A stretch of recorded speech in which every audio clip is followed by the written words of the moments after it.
King Charles's cancer diagnosis means a series of plans have been put in place in case of the worst. And one son won't be happy. Secret plan: William will excise the Sussexes for good. Hello and a very warm welcome back to Kate Middleton and the Queen channel. The royal family is no stranger to emergencies. For example, an invasion by a foreign superpower, yeah, they've done that. Revolts, oh yeah, check and check. What about the plague? What about discovering a whole armada on their doorstep? Yeah, I'm talking about the Spanish, the French trying again to invade, Protestantism, the Dutch, and again the French.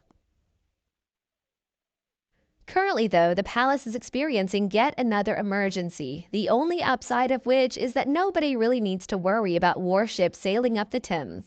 Wait just a moment. Do Prince Harry and Meghan have a boat? Oh God, I hope not. Somebody please check on that.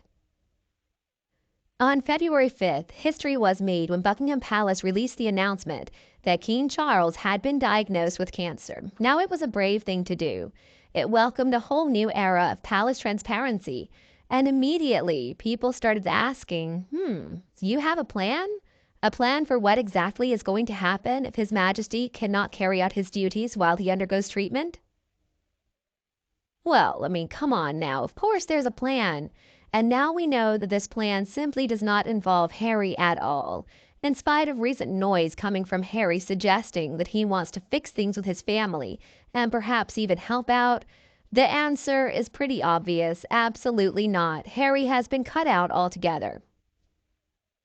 Within hours of the palace releasing their statement, Harry was headed for the airport to make the 11-hour flight to see his father. But when he got there, he was only given a reported 30-minute meeting with his father because the king already had a helicopter waiting for him. He was headed to his 29-bedroom country home, Sandringham. Even so, the palace let it be known that Charles was touched by Harry's gesture of going to visit. So this thawing of transatlantic relations for the 100th time got a lot of press attention, and many members of the public were even hoping that a tentative reconciliation may be happening, a situation only bolstered by Harry not immediately running off to share the private details of that meeting. And then, while he was in Canada promoting the 2025 Invictus Games, Harry talked with Good Morning America, and he said nice things about his family, like he thought that his father's cancer diagnosis may help fix the relationship. But after that, of course, came La Pièce de Résistance, a story by the Times assistant editor Kate Manzi, telling us that Harry, should he be called upon, was more than ready and willing to get his old suit out of storage to return to the UK to do some official royaling to help out the palace that had become a little short-staffed. But this offer was not an offer that anybody was interested in. It got slapped down incredibly quickly. What has become obvious is that the palace does have a plan B if Charles's treatment begins to catch up with him, and it simply does not require the services of Harry. And now we know this detail thanks to the well-sourced Katie Nicholl of Vanity Fair. She has reported that the prospect of Harry being called upon to rejoin the official royal working ranks at any point in time over the next few months is, quote, unthinkable. A well-placed source told Nichols, there is a carefully mapped out contingency plan in place if the king is unable to carry out public-facing engagements over the coming months, and none of these involve Prince Harry. A friend of William's told Vanity Fair, quote, the brothers are barely speaking, so the idea of William wanting Harry to come back and represent the firm is both laughable and unthinkable. Now, the soonest that we may see this whole contingency plan being used is March 11. On that day, we're going to see the royal family getting together at Westminster Abbey for the Commonwealth Day service, and it's a big deal in a royal calendar. Charles has stepped back from public-facing duties thanks to the advice of his doctors, but we still don't know if His Majesty is planning to lead the delegation at the Abbey. According to Nichols, the Prince of Wales, quote, is being lined up to stand in for King Charles if the monarch is unable to attend that service. Now, according to the Times, the official line is that the Prince of Wales may step in for His Majesty. Nothing is scheduled currently. Kensington Palace and Buckingham Palace are in constant communication, and should the need arise, appropriate arrangements will be made. Well, it sounds to me like a lot of quiet assuredness as Charles continues very pointedly to roll into London for his weekly treatments, waving like everything is just fine. But as a courtier put it to The Guardian in 2017, everybody who works in the palace is actually on borrowed time, including the king. So it looks like we may be venturing into some possibly dangerous territory here. But the reality is, it's basically impossible to avoid. Now, for sure, royal staffers do not have that luxury after all. One crazy thing to think about is the preparations for Queen Elizabeth's death started before the invention of TV, but it was only necessary to be put into action after AI was invented.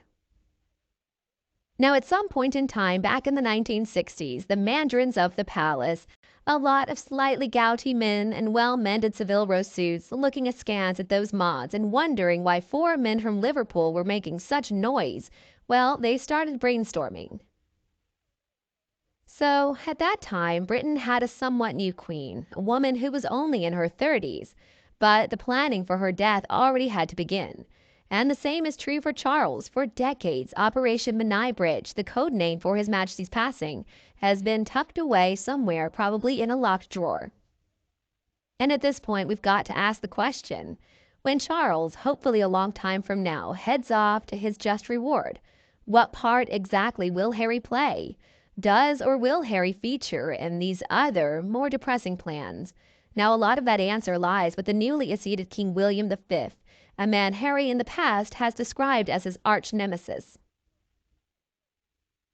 Operation Menai Bridge may detail every single thing of a sovereign's death, but in the hours after Charles passes away, there are going to be decisions only the new sovereign can make, and everything, according to The Guardian, will need to be signed off by both the traditional organizer of royal funerals, the Duke of Norfolk, as well as the new king. So basically, it's going to be up to William how prominent a part Harry is going to be offered. As an old friend of the prince's told the Daily Beast Tom Sykes late last year, William absolutely fucking hates him. The 2023 publication of Harry's book Spare, coming after his and Meghan's Netflix series and also their Oprah interview, ushered in a whole new, dark phase in brotherly relations. As that friend told Sykes, Harry sold his family out to the media for millions of dollars, and William can't forgive that breach of trust.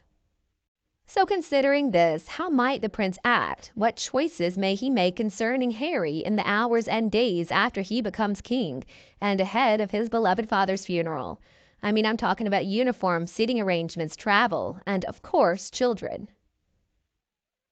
Now, if William is viewed to be overly punitive towards Harry at such a depressing time, I think the blowback would be immense and it would be swift. But once the official proceedings are finished, the possibility is that William is basically going to cut out Harry and Meghan forever.